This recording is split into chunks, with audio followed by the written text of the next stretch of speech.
The live TV, सच सबसे आगे।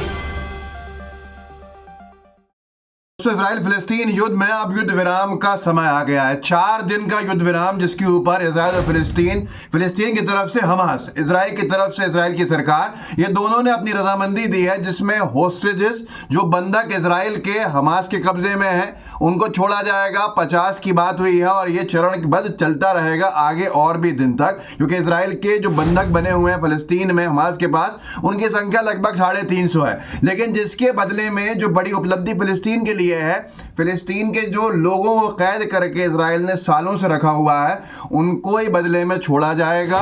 और ये पूरा का पूरा मामला एक ऐसा है जिस पे न्यूज़ 24 की एक कवर स्टोरी जो है उसके हिसाब से अगर आप देखें तो इजराइल बुरी तरह से हमास की एक चाल के अंदर फंसा है और हमास ने वो खेल खेल दिया है इजराइल के साथ जिसमें नेतन्याहू अब कुछ भी नहीं कर सकते हैं। सीधे तौर के ऊपर ये सीज फायर 4 दिन का नहीं दिख रहा है बल्कि 23 दिन का दिख रहा है। आप जानते हैं कैसे?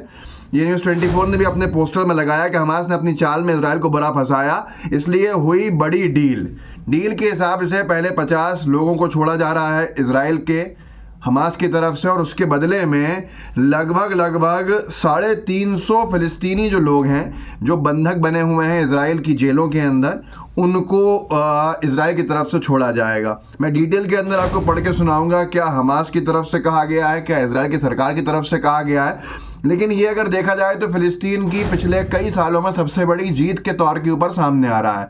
हमास के और फिलिस्तीन के आगे इजराइल का इस तरह से सरेंडर करना, सीज फायर का जो नामो निशान नहीं था वो वापस आ जाना, और इजराइल के नेतन्याहू के लाख कहने के बाद भी इजरायली संसद में सीज फायर का प्रस्ताव पारित हो जाना, ये अपने आप में इजराइल और नेतन्याहू की सरकार के लिए बहुत बड़ी एक तरह से हार है। लेकिन हम सब चाहते थे युद्ध विराम हो, हम सब चाहते थे कि शांति स्थापित हो, तो उस दिशा के अंदर अब काम होना दिख रहा है।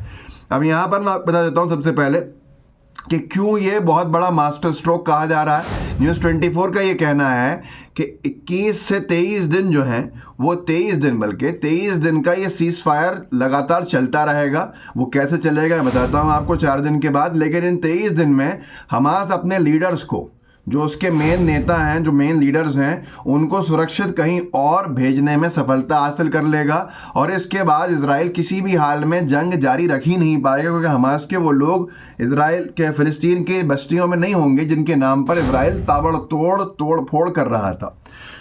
फ्योरेला इसाबेल करके एक है, जर्नलिस्ट है शायद, उन्होंने लिखा है ब्रेकिंग, जो एग्रीड सीज, अंग्रेजी में लिखा है, जो एग्रीड सीज फायर है हमास, फिलिस्तीनी रेजिस्टेंस और इजराइल के बीच में, वो थर्सडे 23 नवंबर से शुरू हो रही है सुबह 10 बजे से 4 दिन के लिए।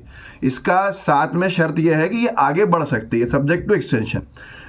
ये साथ में 350 फिलिस्तीनी बच्चे और 82 महिलाएं जो इजरायली कस्टडी में हैं उनको भी वापस देने की शर्त रखी गई है इजराइल की तरफ से। ये सीनियर हमास ऑफिशियल ने इनको बताया है। अब इसके बाद मैं बता देता हूँ सबसे पहली बात क्या है कि 4 दिन में 50 इजराइल के बंधकों को ये छोड़ेंगे। इनके पास लगभग 350 के आसपास इजरायली बंधक हैं हमास के पास।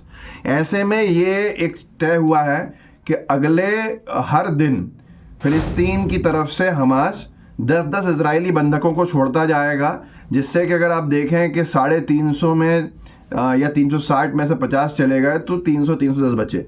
इस हिसाब से जो एक संख्या बनेगी वो 23 दिन का आंकड़ा बन रहा है कि 23 दिन तक फिलिस्तीन की तरफ से इजरायली बंधक छूटते जाएंगे और सीज फायर बढ़ती जाएगी। ये मानना पड़ेगा इजराइल को, क्योंकि ये शर्त में है। अब ऐसी परिस्थितियों के अंदर हमास का कहना है कि इजराइल इसके बाद लड़ाई जारी कर ही नहीं पाएगा, क्योंकि हमारा कोई नेता वहाँ बचेगा ही नहीं। पैलेस्टीन आई ने लिखा है कि इजराइल हमास ने जो सीज फायर के ऊपर सहमति की है गाज़ा में, वो कल सुबह से जा रही है, 23 नवंबर से शुरू हो रही है। पहला फेज़ जो मैंने आपको बताया कि 4 दिन तक चलेगा और 50 इजरायली होस्टेजेस जो हैं वो छोड़े जाएंगे इसमें, जो इजरायली हैं, बंधक हैं हमास के पास, और जिनका कहना है कि बदले में 150 फ़िलिस्तीनी कैदी जो बनाए हैं इजराइल में उनको इजराइल छोड़ेगा। और जो इजराइल के पहले होस्टेजेस छोड़े जा रहे हैं उनकी सूची भी यहाँ दी गई है।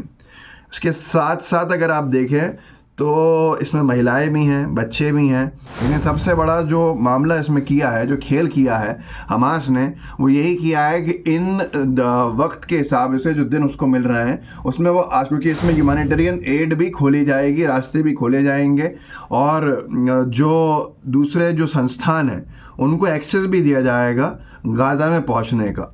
तो ये सारी की सारी चीज़ें जो हैं, इससे एक बड़ा जाल कह लीजिए जिसके अंदर इजराइल को फंसा दिया है इन्होंने। अब इजराइल 23 दिन तक कोई हमला नहीं कर सकता है, क्योंकि उसके बार बार बंधक छूटते रहेंगे और बदले में वो फिलिस्तीनी नागरिकों को छोड़ता रहेगा। लेकिन साथ में जो खेला हुआ है वो ये हुआ है कि जो बड़े बड़े लीडर्स हैं हमास के, फिलिस्तीनी रेजिस्टेंस के, उनको आसानी से निकलने की जगह मिल रही है, वो अपने सुरक्षित स्थानों में पहुंच रहे हैं और लड़ाई उससे उनको एक और रास्ता, जो न्यूज़ 24 ने कहा है, ये दिख रहा है कि दोबारा हमास संगठित होने का काम करेगा बाहर जाके और फिर से इजराइल के लिए एक बड़ी चेतावनी बन जाएगी। लेकिन आज सबसे बड़ा सवाल ये होना चाहिए, जो इजराइल ने तबाही मचाई है हमास के नाम पर फिलिस्तीन के आम नागरिकों की बस्ती में, जो इतने सारे 5000 से अधिक बेकसूर बच्चों को मार दिया गया है, और उसके साथ साथ अगर टोटल बनाया जाए कैजुअल्टीज़ जो मरने वालों की, वो 12000 क्रॉस कर गई है, उनको कौन वापस ला सकता है? और उनका क्या कसूर था? क्या उनका ये कसूर था कि जहां हमास के लोग हैं वहां वो भी रहते हैं? अगर एक दो हमास के कोई लोग हॉस्पिटल जाएंगे तो क्या इजराइल को अधिकार मिल गया था हॉस्पिटल्स को उड़ा देने का, जिसके अंदर जाने कितने बेकसूर लोग भर्ती थे? क्या रेफ्यूजी कैंप्स के ऊपर इजराइल को किसी ने अनुमति दे दी थी बॉम्बार्डमेंट की? ये सवाल बहुत सारे हैं जिनके जवाब वही दे सकते हैं जो इसको बहुत करीब से देख रहा है। लेकिन हाल फिलहाल में जो दिख रहा है, एक बड़ा खेल फिलिस्तीन ने इजराइल के साथ कर दिया है, और इजराइल का नतमस्तक होके इतने लंबे सीज़ फायर 4 दिन के बाद, जो कंटिन्यूएशन की शर्त है, साथ में क्लॉजेज हैं, तो इतने लंबे सीज़ फायर पे तैयार होना इजराइल का साफ बताता है कि उसको बड़ा नुकसान इस बार हुआ है। भले ही उसने हमेशा की तरह लाखों हमले किए हों और न जाने कितनों को बेकसूर लोगों को मार दिया हो, हमेशा की तरह वहाँ ये बड़ी सामान्य सी चीज़ हो गई है, लेकिन फिर भी इजराइल को जो झटका पड़ा है वो साफ दिखता है कि उसको मजबूर होके सीज़ फायर के लिए तैयार होना पड़ा, चाहे वो वक्तिया है।